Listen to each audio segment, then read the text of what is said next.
Imagine standing at the edge of the relentless ocean, waves crashing like a furious army, and someone telling you, "We're going to build an airport right here." It sounds insane, almost impossible. Yet, that's exactly what happened. China embarked on a project that many thought was sheer madness, a $15 billion gamble on water and shifting sand. On the surface, it seemed like a marvel of engineering, but behind the headlines, it was a war, a silent, brutal battle against nature itself.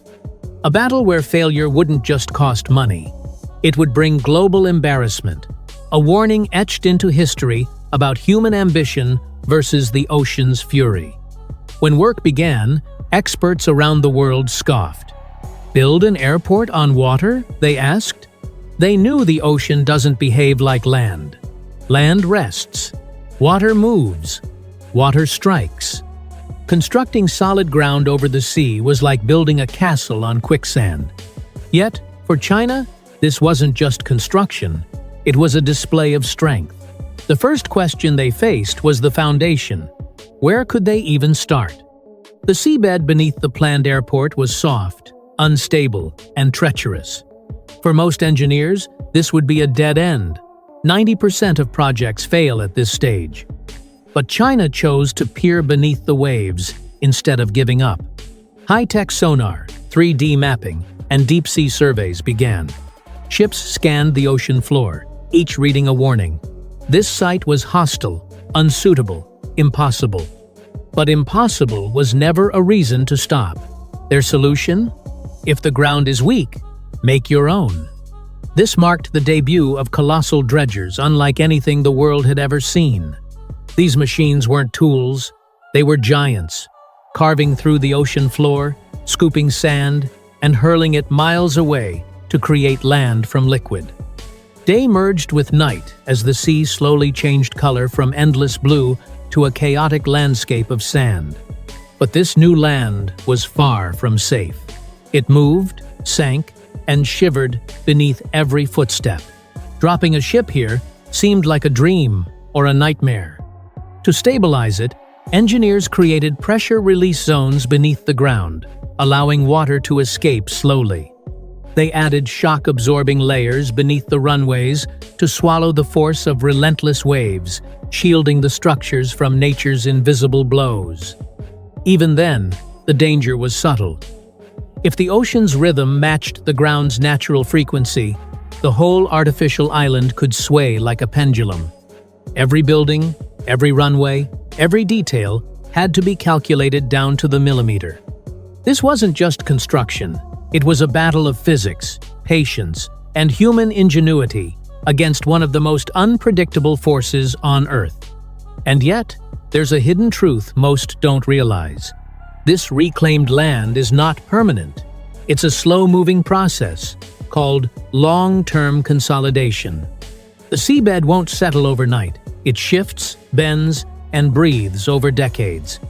Today, the runway might appear perfectly straight, but in 10, 20, or even 50 years, it could tilt slightly imperceptible to the eye, yet detectable by the most advanced sensors.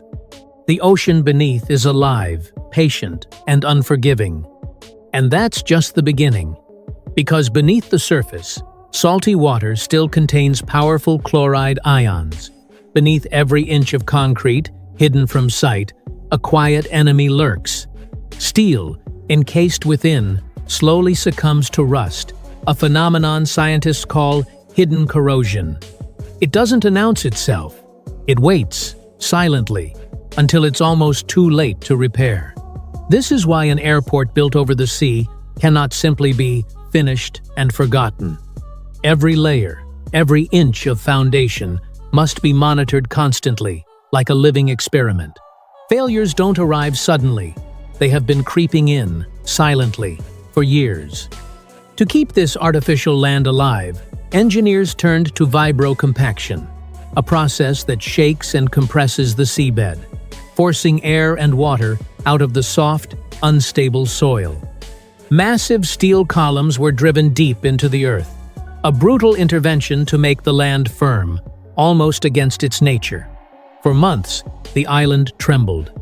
The ground shivered like it had a heartbeat of its own, and any misstep, even for a moment, could have sent the entire foundation collapsing back into the ocean.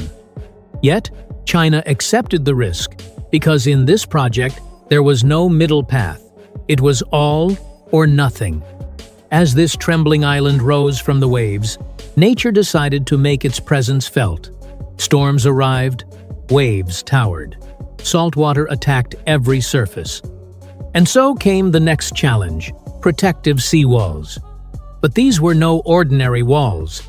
They were designed as guardians against the ocean's wrath, a carefully engineered combination of concrete, steel, and advanced design to absorb and resist the violent pressure of the waves.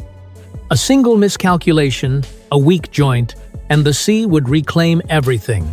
Every day became a test, a gamble with nature's patience. By this point, China had already poured billions of dollars into the endeavor. But the greatest challenge was yet to come: constructing the runway itself. It wasn't enough for the land to exist. The runway had to withstand enormous weights day after day. Planes, equipment, the relentless force of gravity without shifting an inch. Concrete could not simply be poured in the usual way. The sea, the salt, the moisture, the temperature, all of it was an enemy, a variable that could ruin months of work in a heartbeat. Every layer was examined, every centimeter measured. Patience was mandatory. Hastiness was fatal. As the runway took shape, the world watched in silence. Then came the control tower, a structure rising defiantly above the waves.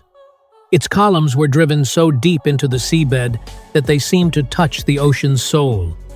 But this tower was more than an observation point. It was a test of nerve, a symbol of human audacity against an unforgiving sea. At night, the work continued. Radar systems, navigation aids, lights for guiding planes in darkness, every detail demanded perfection. One misplaced light could mislead a plane. One tiny error could cost lives in seconds. And then, the moment arrived. Years of labor, billions spent, countless risks taken. And finally, the first airplane descended from the sky. Silence filled the control room, every breath held. And when the wheels kissed the runway, it wasn't just a landing, it was a declaration. Humanity had crossed another boundary.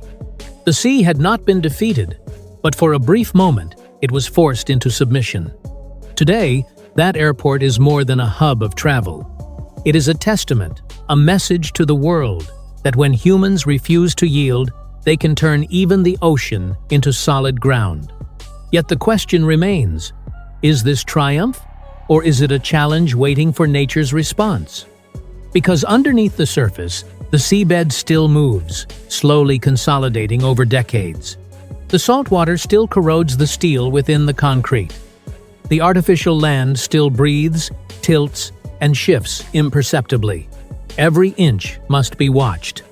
Every year, the runway may bend a fraction of a millimeter, invisible to the naked eye, but detectable by sensors, reminding us that this victory is fragile. And the ocean? It waits. Patient, unforgiving, silent, but it remembers. So the real question lingers, heavy and unresolved. Has humanity truly conquered the sea, or has it merely provoked a force that will answer in its own time?